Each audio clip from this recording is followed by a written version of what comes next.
வணக்கம் மக்களே, பேசிட்டு இருப்பது கேட்டுட்டு இருப்பது என்னன்னா பாட்காஸ்டின் ஜியோ பாலிடிக்ஸ். அதாவது போன எபிசோட்ல ஏதாச்சும் ஒரு ட்ரெய்லர் மாதிரி நம்ம எபிசோட் வந்து போன வாரம் போட்டிருந்தோம். அதுல வந்து பாத்தீங்கன்னா எனக்கே புரியாத பல விஷயங்கள், அதாச்சும் சம்பந்தமே இல்லாத நிறைய விஷயங்கள் நம்ம அந்த இடத்துல வந்து பேசியிருந்தோம். ஸோ அதோட தொடர்ச்சியா தான் இன்னைக்கான எபிசோட்ல வந்து பாத்தீங்கன்னா அதை கண்டினியூஸா தான் நம்ம பேச போறோம். ஓகே ஜெயவர்ஷன், சொல்லு, இன்னைக்கு நம்ம எதை பத்தி பார்க்க போறோம், எதை வச்சு நீ குழப்ப போற?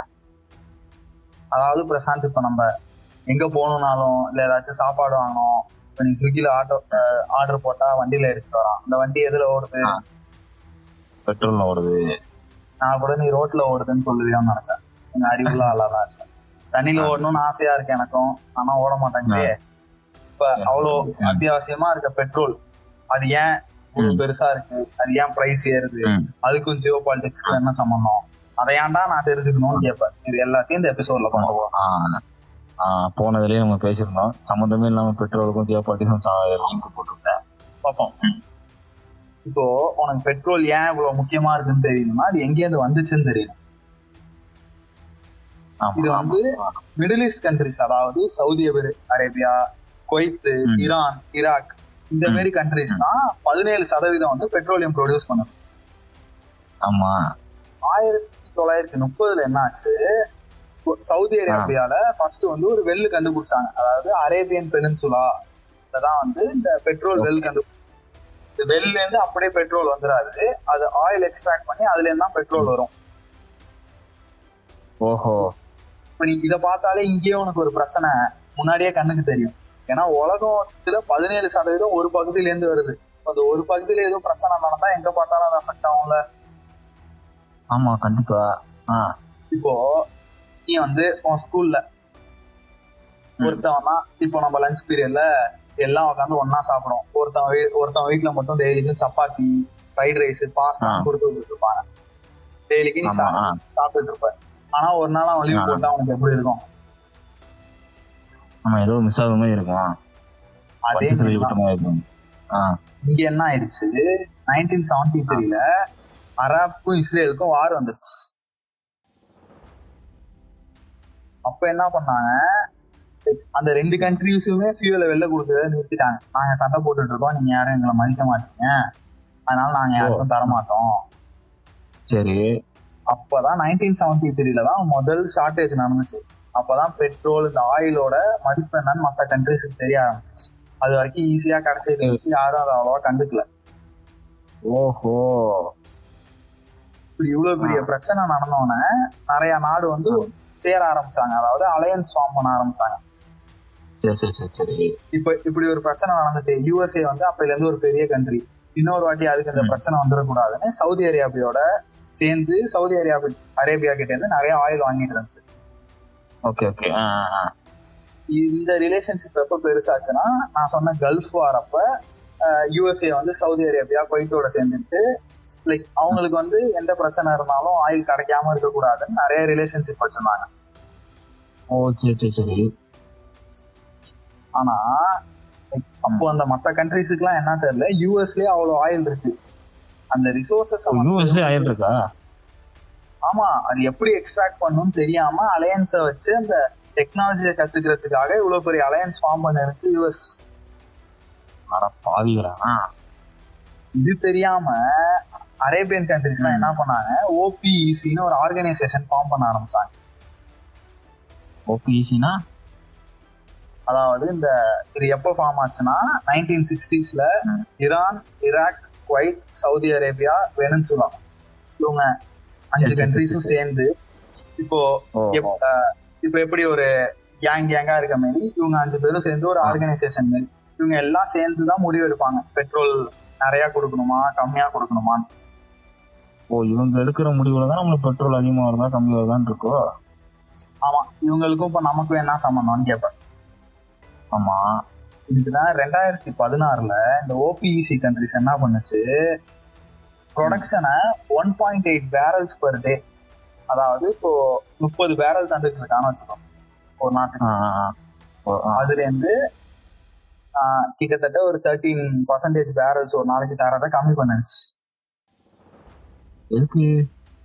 எதுக்குன்னா 2016 நிறைய ஆயில் மற்ற கம்பெனி பிரைவேட் கம்பெனி வேற இந்த ஓபிஇசில இல்லாத ப்ரொடியூசர்ஸ் எல்லாம் இருப்பாங்களே, ரஷ்யா, யூஎஸ். ஆமா ஆமா.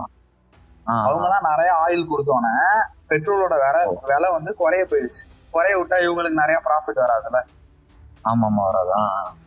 அதனால இப்படி கட் டவுன் பண்ணி விலையை ஏத்துனுச்சு ஓபிஇசி. இப்படிதான் ஓபிஇசிக்கும் நமக்கும் சம்பந்தம் இருக்கு. கிட்டத்தட்ட இந்த ஓபிஇசி மட்டும் ஒரு நாளைக்கு 10 மில்லியன் பேரல் ப்ரொடியூஸ் பண்ணிட்டு இருக்கு.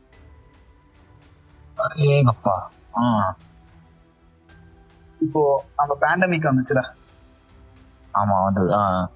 அப்போ வந்து எல்லாரும் வீட்டுக்குள்ளாரே இருந்ததுனால இந்த பெட்ரோலுக்கான டிமாண்ட் வந்து அவ்வளவா அதிகமா இல்ல. ஆமா தேவல். அதனால ஆயில் பிரைஸ் வந்து குறைய ஆரம்பிச்சுக்கிட்டே போச்சு. சரி. அப்ப இந்த ஓபிஇசி என்ன பண்ணாங்க, திரும்ப அவங்களும் இந்த நான் ஓபிஇசி மெம்பர்ஸ் எல்லாம் சேர்ந்து நாங்க ஆயில் ப்ரொடக்ஷனை ஸ்டார்ட் பண்ண போறது இல்ல, 2021 பாதி வரைக்கும் ஆயில் ப்ரொடக்ஷனை நிறுத்திட்டாங்க. அப்போ மிச்சம் இருந்த ஸ்டாக்ல தான் ஓடிட்டு இருந்திருக்கலாம்.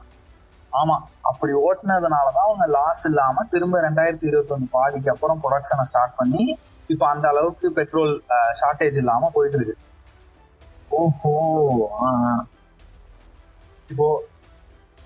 இப்போ ஜியோ பாலிடிக்ஸ்னே எடுத்துக்கிட்டாலே ஒரு 4 கண்ட்ரி ஞாபகம் வரணும்னா முதல் கண்ட்ரி யூஎஸ்ஆ தான் இருக்கும்.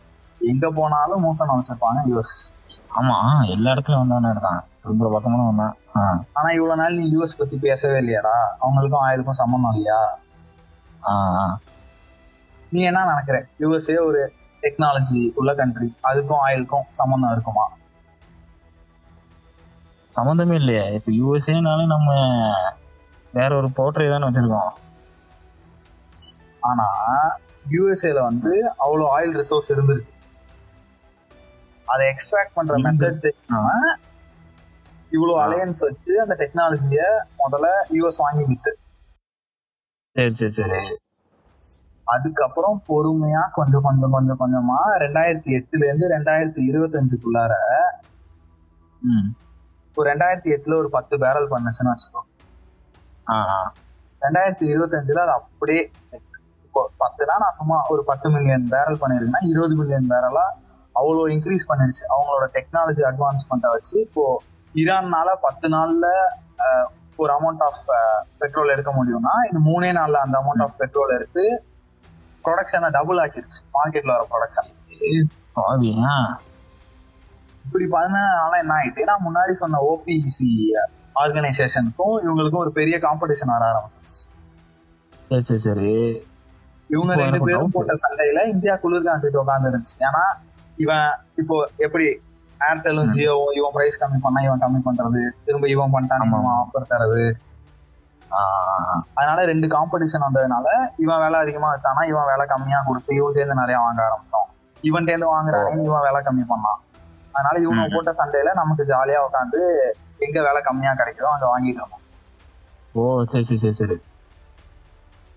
இதே மாதிரி யூஎஸ் ஒரு சைடு வளர்ந்துட்டு இருக்கானா, இதே மாதிரியே ரஷ்யா இன்னொரு சைடு நேச்சுரல் ஆயில்ல வளர ஆரம்பிச்சிச்சு. நேச்சுரல் ஆயில்னா இப்போ வெறும் ஆயில்னு எக்ஸ்ட்ராக்ட் பண்ணா அதுல இருந்து வெறும் பெட்ரோல் மட்டும் வராது, நிறைய கேஸ், டீசல், பெட்ரோல் இது எல்லாம் செக்ரிகேட் பண்ணி தான் நமக்கு விற்பாங்க. ஓகே.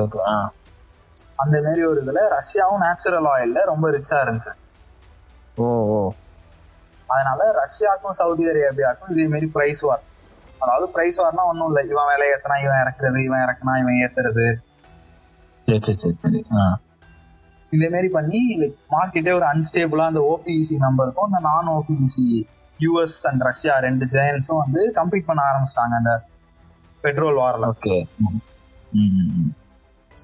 இப்படி பண்ணதுனால ஓபிஇசி என்ன பண்ண ஆரம்பிச்சிருச்சு, நம்ம இப்போ ப்ரொடக்ஷனை கட் பண்ணாதான் யூஎஸோட பூம் வந்து அதிகமா இருக்கும், அதனால பிரைஸ் கம்மி ஆயிடும், அப்ப அதுக்கப்புறம் வித்தா நமக்கு நிறைய காசு கிடைக்கும். இப்போ இத இப்ப எப்படி சொல்றதுன்னா, இப்போ வந்து நீ மட்டும்தான் உன் கிளாஸ்ல நல்லா படிச்சுட்டு இருந்த, சரி. இப்போ புதுசா ஒரு ஸ்டூடெண்ட் சேர்றான், உன்னோட நல்லா படிக்கிறான், சரி. உனக்கு இப்ப எப்படி இருக்கும், வந்து உனக்கு கிட்டத்தட்ட உன் காம்படிஷன் மாதிரி. நீ வந்து ஒரு 7வது 8வது சொல்லாத, 4வது 5வதுல ஒன்னும் புரியாத வயசு, நான் தான் ஃபர்ஸ்ட் வரணும், கிளாஸ் ஃபர்ஸ்ட் நான் தானே இருக்கேன். ஒரு போர் மாரி இருக்கும் அந்த சிச்சுவேஷன். அப்ப நீ என்ன பண்ணுவ? ஆமா, என்னால முடிஞ்ச பெஸ்ட்டை கொடுத்துக்கிட்டே இருப்பேன். ஏதாச்சும் பண்ணி அவனை மிஞ்சி வரணும் தானே பாப்பேன். மிஞ்சி வரணும், அவ்வளவுதான். அதுதான் வந்து இப்ப யூஎஸ் பண்ண ஆரம்பிச்சிச்சு. யூஎஸ் வந்து ஆல்ரெடி ஒரு சூப்பர் பவர். ஆமா, அதுகிட்ட நிறைய லைக் என்ன பண்ண ஆரம்பிச்சு, இந்த ஈரான் மாரி கண்ட்ரிஸ், வெனின்சுலா, அதாவது முன்னாடியே சொன்ன இந்த ஓபிசில உள்ள நிறைய ஆயில் ப்ரொடியூஸ் பண்ற கண்ட்ரிஸ்லாம் சாங்ஷன் போட ஆரம்பிச்சு. அதாவது இப்ப நீ நல்லா படிச்சுட்டு இருந்தோம்னா கிளாஸ் லீடர்னு வச்சுப்போம். நீ தான் இப்ப யூஎஸ் வந்த ஸ்டூடெண்ட்ஸ் தான். புதுசா வந்தவன்னா யூஎஸ், நீ வந்து ஆல்ரெடி இருந்த ஈரான். சரி. ஆனா புதுசா வந்தவன் கிளாஸ் லீடரா இருக்கான், மேமோட பெட் அவன். ஓகே. அவன் என்ன பண்ண ஆரம்பிச்சிட்டான், நீ வந்து ஃபர்ஸ்ட் மார்க் வந்துடக்கூடாதுன்னு பொண்ணை வந்து ஒரு பேட் ஸ்டூடெண்டா போர்ட்ரேட் பண்ண ஆரம்பிக்கிறான் மற்றவங்கள்ட்ட. இவன் பேசிக்கிட்டே இருப்பான். ஓ சரி. அதுதான் வந்து ஜியோ பாலிட்டிக்ஸ் ஆங்கிள் சாங்ஷன்ஸ் போட ஆரம்பிச்சிச்சு யூஎஸ்ஏ மற்ற கண்ட்ரிஸ் மேல. ஓகே, புரியுது. என்ன பண்ணுச்சுன்னா, இவங்க போட்ட சாங்ஷன்ஸ்னால ஈரானோட இது வந்து ஒரு 5000 barrels per day 2020 குறைச்சிருச்சு. ஓகே. இந்த சாங்ஷனுக்கும் இந்தியாவுக்கும் என்னடா சம்பந்தம்? அவங்க 2 பேரும் சண்டை போட்டுக்கிட்டா நமக்கு என்ன பிரச்சனை? எப்படியும் எங்கேயாவது ஒரு விலை குறையும் நம்ம வாங்கிடலாம். அதுதான் கிடையாது. எப்படி இப்போ சாங்ஷன் போட்டானா, அதனால அந்த கண்ட்ரிஸால நிறைய பேரல் ப்ரொடியூஸ் பண்ண முடியலையா? ஆமா. அப்ப பெட்ரோல் அமௌண்ட் குளோபலா இருக்கிறதோட இதோட டிமாண்டுக்கு அதிகமாகல, கம்மியான பெட்ரோல் தான் அதிகமா வரும்.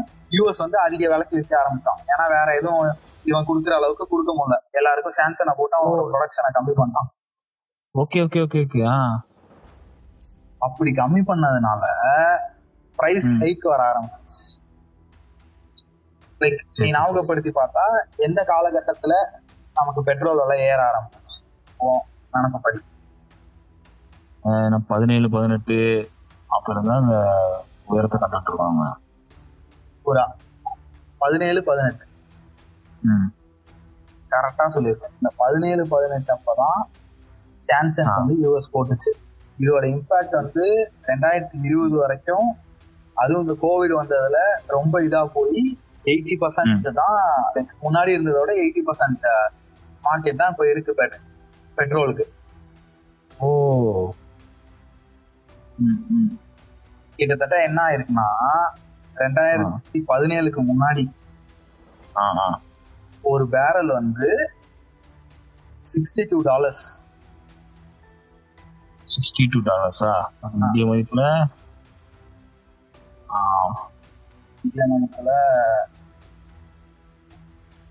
எவ்வளவு வரும்னா ஒரு 5200 அப்படி. ஆமா, 5200. ஆனா அதே 2018 $80 மாறிடுச்சு. ஓ, அதாவது 6800 மேல. இது வந்து வெறும் யூஎஸ் போட்ட ஒரே ஒரு சாங்ஷன்னால. இப்ப நமக்கே இவ்வளவு பெரிய இம்பாக்ட்னா அந்த ஈரானுக்கு அது எவ்வளவு பெரிய லாஸா இருந்திருக்கும். ஆமா. அந்த மாதிரி நாட்டுக்கு தானே பேசிக் ரெவன்யூவே தானே. அதனாலதான் இப்ப துபாய் என்ன பண்ண ஆரம்பிச்சான், பெரிய பெரிய பில்டிங்ஸா கட்டி டிராவலிங், அதாவது டைவர்சிஃபை பண்ண ஆரம்பிச்சான் அவனோட இன்கம். ஒன்ன மட்டும் சார்ந்து இல்லாம எல்லா பக்கமும் பரப்ப ஆரம்பிச்சிட்டான். ஆமா. இப்போ ஈரான் வந்து இதுல இருந்து மீண்டு வரணும்னா அவன் திரும்ப இன்ஃப்ராஸ்ட்ரக்சர் அதிகப்படுத்தணும். இது எல்லாம் பண்ணி முடிச்சுதான் அவன் திரும்ப மீண்டு வரலாம். இப்படி மீண்டு வந்துட்டு இருக்க நேரத்துல உக்ரைன் ரஷ்யா வார் வந்துருச்சு. ஆமா.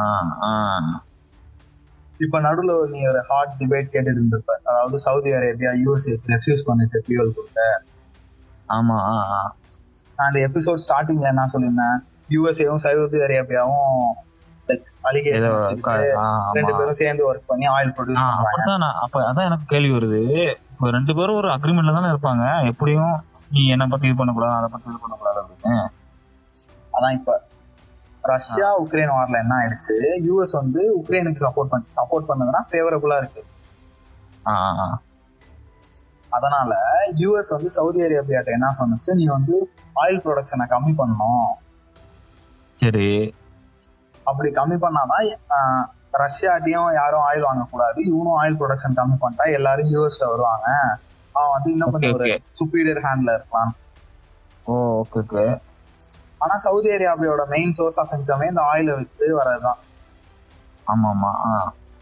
இப்ப அவங்க அதை கம்மி பண்ணிட்டா அவங்களுக்கு வேற வழி இல்லை. அதனால சவுதி அரேபியா என்ன பண்ணுச்சு, இனிமே உன்னோட அலிகேஷன் எனக்கு வேணாம், நான் வந்து என்னால தனியா ட்ரேட் பண்ண முடியும், அந்த கெப்பாசிட்டி இருக்குன்னு இந்த அலிகேஷன் வந்து ரிமூவ் ஆகி அலையன்ஸ் சாரி அப்பதான் வந்து சவுதி அரேபியா இப்போ வந்து ஒரு செப்பரேட் தான் வந்து ரஷ்யாவோட பார்ட்னர்ஷிப் பண்ணி பேரல்ஸ் வந்து இன்னும் சீப்பர் பிரைஸ்ல கொடுக்க ஆரம்பிச்சாங்க. Okay okay okay. அதனாலதான் யூஎஸ்ல நான் ட்ரைலர்ல சொல்லியிருந்த மாதிரியே யூஎஸ்ல இருந்த ஸ்பைக் அளவுக்கு இந்தியால பெட்ரோல் ஸ்பைக் அவ்வளவா இல்ல இந்த உக்ரைன் ரஷ்யா வார்ல. ஓகே. ஆனா இப்போ உனக்கு இன்னொரு ஒரு கேள்வி வரும். இப்போ யூஎஸ்ல இருந்தா இப்ப இந்தியா ஆயில் வாங்குறது இல்லையா, இல்ல இந்தியா தான் வந்து ரஷ்யாவுக்கு அவ்வளவு ஃபேவரபிளா இருக்கே, அப்புறம் எப்படி இன்னும் யூஎஸ் இந்தியாவுக்கு ஆயில் கொடுத்துருக்கு? ஆமா. இங்கதான் வந்து நம்மளோட வெல்ல தெரியாத ஒரு சூப்பர் பவர் ஒண்ணு வருது. என்னன்னு கெஸ் பண்ண பார்ப்போம். என்னதான் இருக்கும்? இந்தியாவுக்கு சூப்பர் பவரா இல்லையா? அதானே, அவன் தான் இப்ப எல்லா இடத்துலயும் அமெரிக்கா தானே இருக்கான். இந்தியாவுக்கு ஒரு சூப்பர் பவர். அப்படியா? ஆமா. வேற சரி, நான் அவன்கிட்ட வேற விதமா ஒரு கேள்வி கேட்கிறேன். நீ வந்து இப்போ ஒரு கேண்டீன் நடத்துற. சரி. உனக்கு வந்து நான் 2 ஆப்ஷன் தரேன், நீ எதை சூஸ் பண்ணுவேன்னு சொல்லு. ஓகே. ஒன்னு வந்து ஒரு 10 லட்சம் பேர் படிக்கிற ஒரு காலேஜ். சரி. இன்னொன்னு வந்து ஒரு 250 பேர் இல்ல ஒரு 200ல இருந்து 250 பேர் வேலை பார்க்குற ஒரு கம்பெனி. இது ரெண்டுத்துல ஏதாச்சும் ஒண்ணுக்கு தான் நீ கேண்டீன் நடத்தலாம். எங்க போய் நீ கேண்டீன் நடத்துவ? அந்த 10 லட்சம் ஸ்டூடெண்ட்ஸ் இருக்கிற காலேஜ் தான் போவேன். ஏன் அங்க போய் நடத்துற? ஏன்னா எப்படியும் அங்க கூட்டம் வந்துகிட்டே தானே இருக்க போகுது ஒவ்வொரு வருஷமும். இந்தியாவோட பாப்புலேஷன் என்ன ரொம்ப அதிகமா தான் இருக்கு மற்ற இதை கம்பேர் பண்ண. உலகத்திலேயே மிக பாப்புலேட்டட் கண்ட்ரி இந்தியா. ஆமா. இவ்வளவு பாப்புலேஷன் தான் நம்மளோட ஆக்சுவலா ஒரு சைலண்டான சூப்பர் பவர் என்ன பொறுத்த அளவுக்கு.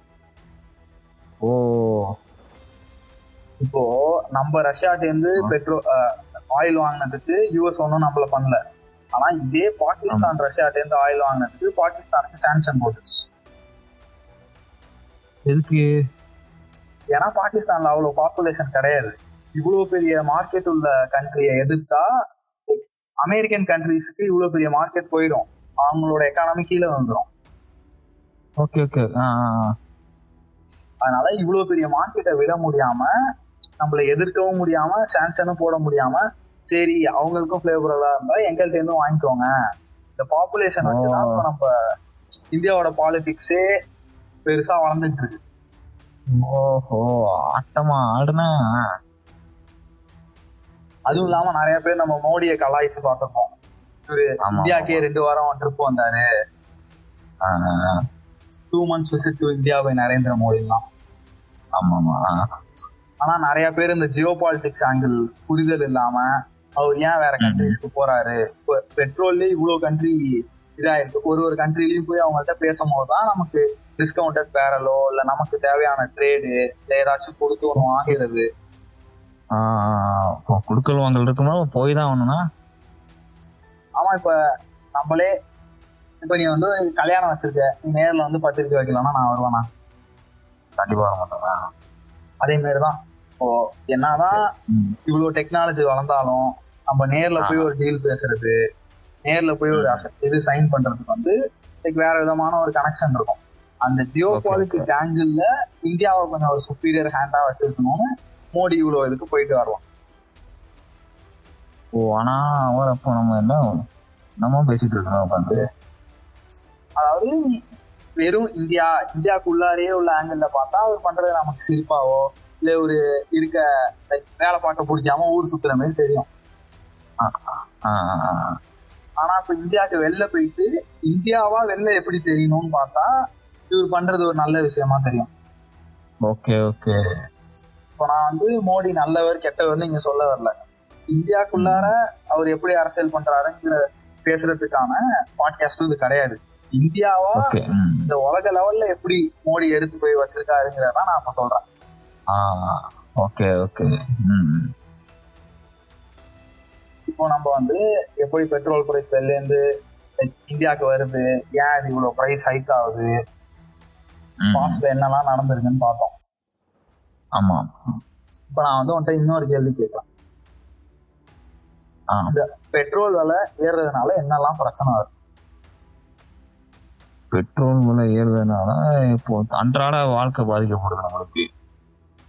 எப்படி? நினைச்ச நேரத்துக்கு நான் இப்போ பைக் எடுத்து போக முடியாது. ஏன்னா பெட்ரோல் போடுறமே அப்படி கம்மி பண்ணுவேன், நான் இது பண்ணுவேன், சிக்கனப்படுத்த பார்ப்பேன் எந்தெந்த வழிகள்லாம் நான் பெட்ரோலை குறைக்கலாம் அப்படின்னு. ஆனா பெட்ரோல் விலை ஏறுறதுனால நீ யூஸ் பண்ற சேஃப்டி பின் விலை கூட ஏறலாம். புரியல எனக்கு. இப்போ அங்க ஓடுற மிஷின் பெட்ரோல், டிரான்ஸ்போர்ட் பண்ற வெஹிக்கிள் பெட்ரோல், மேனுஃபேக்சரிங் பண்ற இடத்துல யூஸ் பண்ற ஜெனரேட்டட் பெட்ரோல்ல ஓடுது. பெட்ரோல் மட்டும் இல்லாம இதுக்கப்புறம் டீசல் இருக்கு, அப்புறம் ஆபரேஷனுக்கு தேவையான ஆயில் இருக்கு. இது எல்லாமே இந்தியா இம்போர்ட் தான் பண்ணிட்டு இருக்கு. ஓ, இவ்வளவு பெரிய விஷயத்துல லிங்க் ஆயிருக்கா? ஆனா நம்ம என்ன பண்றோம், நியூஸ் பாக்குறப்ப உக்ரைன் ரஷ்யா வார், ஓ அவங்க சண்டை போட்டுக்கிறாங்க, நல்லபடியா சண்டை போட்டுக்கிட்டோம்னு அடுத்த வேலையை பார்த்து போயிடும். ஆமா. ஆனா இப்படி அவங்க சண்டை போட்டுக்கிட்டாங்கன்னா இதுக்கப்புறம் நமக்கு என்ன இம்பாக்ட் வரும், நம்ம அதை எப்படி ஓவர் கம் பண்ணலாம்ங்கிற ஒரு ஆங்கிள் பார்க்க ஆரம்பிச்சோம்னா இன்னும் ஒரு சந்தோஷமான வாழ்க்கைய வாழலாம். Okay okay okay. இப்போ வந்து நம்ம பெட்ரோலை பத்தி பார்த்துட்டோம். ஆமா. அடுத்து இன்னொரு கேள்வி கேட்டு இந்த எபிசோட முடிச்சுக்கிட்டு அடுத்த எபிசோட்ல. சரி ஓகே. நல்ல கேள்வி கேளுப்பா. உனக்கு சில்வர் பிடிக்குமா கோல்டு பிடிக்குமா? தங்கம் தான். ஆனா நான் வந்து சில்வர் தான் கோல்டோட நல்லதுன்னு சொல்றேன். அது எப்படா? தங்கம் தான். ஓ வீடு.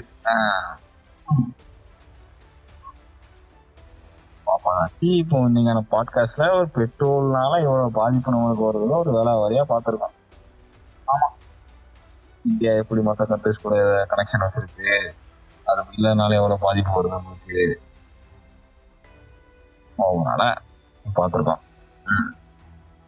அடுத்த எபிசோட்ல தங்கமா வெள்ளியான்னு பாப்போம். நீ தங்கம்னு சொல்லியிருக்க, நான் வெள்ளின்னு சொல்லியிருக்கேன். ஆமா, அடுத்த எபிசோட்ல என்னன்னு பார்ப்போம். சரி மக்களே, இந்த பாட்காஸ்ட் உங்களுக்கு பிடிச்சிருக்கும் நம்புறேன். இந்த பாட்காஸ்ட் உங்களுக்கு ஏதாவது கருத்து வேறுபாடு இருந்ததுன்னா கீழே கமெண்ட் செக்ஷன் ஓப்பன்ல இருக்கு, நீங்க அங்க போய் தாராளமா பதிவிடலாம். ஸோ இதுல இருந்து ஏதாவது விஷயத்த கத்துக்கிட்டீங்க அப்படின்னா கீழே ஒரு போல் ஓப்பன் ஆயிருக்கும், அதில் போயிட்டு எஸ்ஸா நோ அப்படிங்கிறத நீங்க உங்களுடைய கருத்துக்களை பதிவிடலாம். ஸோ நெக்ஸ்ட் ஒரு சூப்பரான பாட்காஸ்டோட உங்களை சந்திக்கிறேன். அதுவரை உங்களிடம் விடைபெறுவது கனடா பாட்காஸ்ட் மற்றும் குழுவினர்கள். நன்றி, வணக்கம்.